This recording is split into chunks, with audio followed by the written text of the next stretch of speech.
باطن زادمی و جن کیست مجاور کیست مسافر نیست تن آسان هستی از آنسان بلکه جز انسان نیست مجاور باز به جز من چون می روشن کرده که دردن قطع ره سرگه به جوارم گاه سوارم بین به عیارم نیست مزور اول اول آخر آخر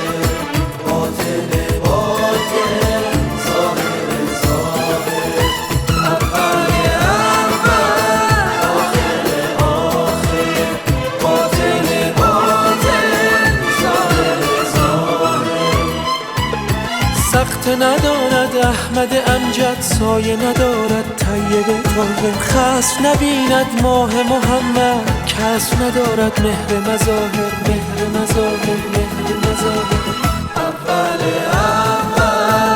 آخر آخر باطن باطن ظاهر ظاهر اول اول آخر آخر باطن باطن ظاهر ظاهر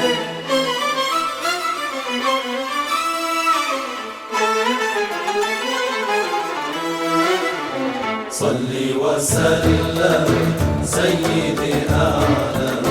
سيدي مسلم سيدنا نسلم نسلم ذكر معلم أسطول العالم سيدنا حضرت باران زمزم یاران ماه دلداران سلطان ما